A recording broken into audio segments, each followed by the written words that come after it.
Hello friend, आप सभी का स्वागत है हमारे यूट्यूब चैनल स्टॉक मार्केट फंडा में। तो फ्रेंड, आज के वीडियो में बात करने वाले हैं बेसिक रूल्स के बारे में। तो बेसिक रूल्स नए इन्वेस्टर और पुराने इन्वेस्टर जो है उनको ये 4 बेसिक रूल्स मालूम होना चाहिए। अगर आपको ये बेसिक रूल्स पता नहीं है तो प्लीज़ आप इसमें इन्वेस्ट मत कीजिए, क्योंकि यहाँ पे रिस्क बहुत ज़्यादा है। अगर आपके पास नॉलेज नहीं है तो प्लीज़ आप स्टॉक मार्केट में पैसा मत लगाए। तो फ्रेंड, वो कौन से ऐसे 4 बेसिक रूल्स हैं जो आपको मालूम होना चाहिए, तो उसके बारे में बात करने से पहले अभी तक आपने हमारे चैनल को सब्सक्राइब ना किया हो तो प्लीज़ सब्सक्राइब कर दीजिएगा, और वीडियो अच्छी लगे तो प्लीज़ लाइक कर दीजिएगा। तो सबसे पहला रूल्स की बारे में बात करें तो सबसे पहला रूल्स है पोर्टफोलियो के बारे में। तो ये आपको सबसे पहले तो ये देखना है कि आपने पैसा लगा रखा है, तो रोज़ रोज़ पोर्टफोलियो मत देखो, क्योंकि यहाँ पे रोज़ रोज़ आपको देखने से आपका जो कॉन्फिडेंस लेवल है वो डाउन होता जाएगा। क्योंकि यहाँ पे क्या होता है कि जैसे आप यहाँ पे पोर्टफोलियो में आप देखते हो तो कभी आपका उतार चढ़ाव आता है, तो कभी कभी बढ़ता भी नहीं है, तो इसे देखना स्किप करो। फिर दूसरा, यहाँ पे निफ्टी को अपने पोर्टफोलियो से कंपेयर करना बंद करो, क्योंकि यहाँ पे जो निफ्टी है वो निफ्टी का अलग फंडा है, और यहाँ पे आपने जो लगाए रखा है सेंसेक्स में, तो सेंसेक्स भी एक अलग है। तो फ्रेंड, इनके साथ कंपेयर मत करो।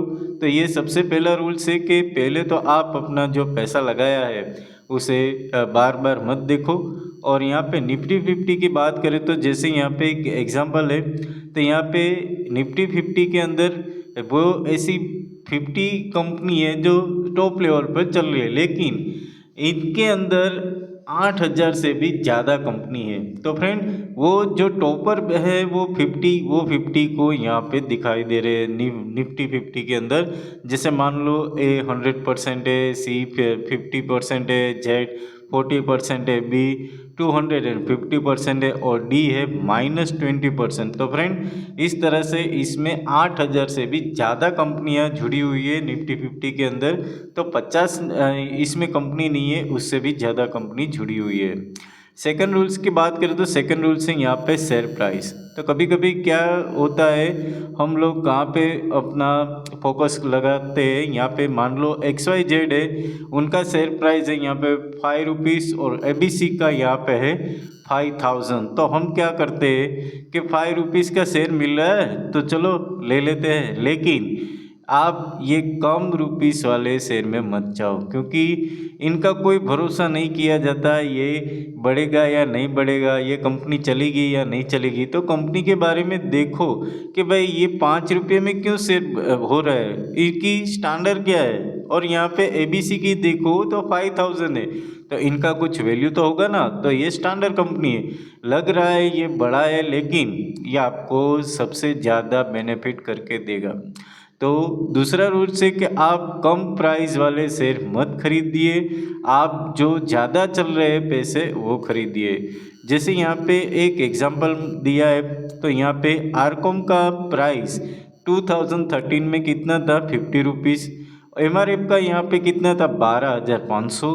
तो फ्रेंड, आपको क्या लगता है, चलो 50 रुपये में शेयर मिल रहा है, चलो ले लेते हैं। लेकिन कहाँ तक चलेगा ये किसी को मालूम नहीं है। तो ये कम शेयर वाले, इसकी स्टैंडर्ड लो होती है, और जब यहाँ पे जो बड़ी प्राइस है MRF की 12,500, तो फ्रेंड इनका जो वैल्यू है वो मार्केट में ऊंचा होगा। तो फ्रेंड, जितनी वैल्यू ऊंची होगी उसका स्टैंडर्ड भी ज़्यादा होगा। तो फ्रेंड, 2013 में इतना था। अब मैं आपको बताता हूँ कि 2023 में उनका प्राइस कितना हो गया। तो देखो यहाँ पे आरकॉम यहाँ पे 50 रुपीज़ में शेयर मिल रहे थे, और 2023 में ये सिर्फ 2 रुपये का मिल रहा था। और MRF की बात करो तो यहाँ पे 12,500 तब प्राइस थी, आज 2023 में कितनी है, 88,000। तो फ्रेंड, यहाँ पे आप देख सकते हो, तो ज़्यादा पैसा आपको करना है तो अच्छी वाली कंपनी चूज़ करो। तो सेकंड रूल से आपको कि कम शेयर, जो कम प्राइस वाले शेयर है उसे स्किप करो, और जो ज़्यादा शेयर प्राइस के है उस शेयर को पकड़ो, ताकि उनकी स्टैंडर्ड क्या है, उनकी वैल्यूएशन क्या है वो भी आपको देखनी पड़ेगी। रूल्स नंबर 3 की बात करें तो रूल्स नंबर 3 है डीमेट अकाउंट। तो डीमेट अकाउंट तो आप सभी को पता ही होगा। तो जैसे इसमें एक मैथमेटिक्स होता है, बेसिक मैथमेटिक्स। जैसे अदानी ग्रुप की हम बात करें तो अदानी का मैथमेटिक्स अलग है। जैसे मान लो कि कभी कभी क्या होता है कि हमने कोई शेयर खरीदा और वो डाउन चला गया। अब डाउन कितना चल रहा है और फिर वापस बढ़ गया। तो जैसे यहाँ पे देखो अडानी एंटरप्राइज यहाँ पे शेयर क्रैशेड 60%। तो फ्रेंड आप यहाँ देख रहे हो कि अदानी का जो शेयर था अदानी एंटरप्राइज का वो 60% डाउन हो गया। Next day Adani enterprise jump पे 30%। तो क्या लग रहा है 50% अप हो गया? नहीं। कितना रिकवर हुआ अदानी एंटरप्राइज का शेयर? तो आप कैसे कह सकते हो कि कितना? 50% नहीं है। देखो यहाँ पे उनका प्राइस हम देख रहे हैं तो यहाँ पे 1790 रुपीज़ है। तो यहाँ पे आप देख रहे हो यहाँ पे 60% डाउन हो गया था। फिर यहाँ पे ऊपर देखो तो यहाँ पे 30% अप आया। तो क्या मानते हो आधा पैसा? नहीं, ऐसा नहीं होता है। क्या होता है इसमें, मान लो यहाँ पे शेयर का 90% डाउन होना एंड शेयर का 90% अप होना, ये अलग अलग होता है।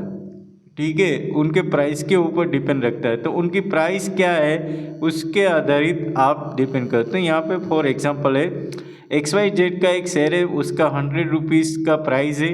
90% यहाँ पे क्रैश हुआ यानी कि डाउन हो गया 90%। तो अब बचा कितना? तो इस शेयर की वैल्यू हो गई 10 रुपीज़। अब शेयर प्राइस है 10 रुपीज़ का, नेक्स्ट डे 10 रुपीज़ का शेयर है 90% बढ़ गया। तो कई सारे कहेंगे चलो इसके प्राइस कितनी हो गई? 100। तो ये बात सही है या गलत? ये बात गलत है। कैसे गलत है? देखो यहाँ पे तो आंसर इज इनका प्राइस हो जाएगा अब कितना? 90 रुपीज़। कितना हो जाएगा? 90। क्योंकि यहाँ पे जो कैलकुलेशन करके देखो तो कैलकुलेशन यहाँ पे 100 माइनस 90 यानी कि 10 रुपीज़ बढ़ेगा, 90% कम हो गया। तो अब शेयर की प्राइस कितनी हो गई? 10 रुपीज़। अब 10 रुपीज़ के ऊपर 90% अप होता है तो यहाँ पे शेयर की प्राइस कितनी हो जाती है? 90 रुपीज़। ठीक है, तो अभी 100 पाना है तो 100 पाने के लिए कितना परसेंटेज चाहिए? तो 100 पाने के लिए 100 रुपीज़ पाने के लिए यहाँ पे 900% आप ये शेयर है जंप मारेगा तब आपको ये 100 तक पहुँचाएगा। ठीक है, तो आप समझ रहे हो। तो बेसिक कैलकुलेशन यानी कि बेसिक मैथमेटिक्स का भी आपको मालूम होना चाहिए। तीसरा रूल से जैसे यहाँ पे आप देख रहे हो कि 100 रुपीज़ का यहाँ पे 90 का सीधा डाउन हो गया। फिर से 90% ऑफ होता है लेकिन 100 रुपीज़ नहीं होगा। कितना होगा? 90 रुपीज़। तो 10 का शेयर को वापस 100 जाने के लिए कितना परसेंट चाहिए? तो कि 900%। कितना परसेंटेज चाहिए? 900%। अब रूल्स नंबर 4 की बात करें तो रूल्स नंबर 4 है डिफरेंस बिटवीन तो ट्रेडिंग एंड इन्वेस्टमेंट। तो फ्रेंड ट्रेडिंग क्या होता है और इन्वेस्टमेंट क्या होता है? ट्रेडिंग में क्या होता है फ्रेंड? ट्रेडिंग में आपको मालूम होना चाहिए कि ट्रेडिंग है वो, चलो मैंने आज पैसा लगाया और फिर आज मार्केट चलो अप हो गया, चलो इसमें मुनाफा हो गया, निकाल लेते हैं। ये शॉर्ट टर्म का होता है। कैसा होता है? शॉर्ट टर्म का होता है। जब इन्वेस्टमेंट क्या होता है? लॉन्ग टर्म का। चलो भाई मैंने 5 साल के लिए इसमें इन्वेस्ट कर दिया या तो फिर 10 साल के लिए इन्वेस्ट कर दिया, 20 साल के लिए। तो अच्छी वाली कंपनी होगी, डाउन भी जाती होगी लेकिन इसका इन्वेस्टमेंट मुझे कुछ ना कुछ देगा। लेकिन यहाँ पे आप किसी कंपनी पे भी ट्रस्ट कर सकते हो लेकिन ट्रेडिंग में आप ट्रस्ट नहीं करते हो। क्योंकि यहाँ पे तो चलो मुनाफा होगा निकल लेते, फिर कंपनी का देखा जाएगा, फिर अपना क्या है, अपना तो बेनिफिट हो गया ना। तो फ्रेंड ट्रेडिंग एंड इन्वेस्टमेंट दोनों अलग अलग है। अगर इन्वेस्टमेंट करना है तो वो लॉन्ग टर्म में है और यहाँ पे ट्रेडिंग है वो शॉर्ट टर्म है। समरी तो हम आज के वीडियो में क्या क्या देखा, तो पोर्टफोलियो, उसके बाद शेयर प्राइस, उसके बाद मैथ्स यानी कि अप डाउन कैसा होता है, और ट्रेडिंग वर्सेस इन्वेस्टिंग। तो फ्रेंड ये 4 बेसिक नॉलेज आपको पता होगी। अब आपको मालूम होगा कि अब आपको शेयर कैसे खरीदना है, कैसे आपको इन्वेस्ट करना है, कैसे ट्रेडिंग करना है। तो फ्रेंड आज वीडियो अच्छी लगी हो तो प्लीज़ लाइक कर दीजिएगा, आपके लिए इतनी मेहनत कर रहे हैं। और अभी तक आपने हमारे चैनल को सब्सक्राइब ना किया तो प्लीज़ सब्सक्राइब कर दीजिएगा और अपने फ्रेंड के साथ शेयर भी कर दीजिए। तो फ्रेंड फिर मिलेंगे नए वीडियो के साथ, तो सबको जय हिंद जय भारत।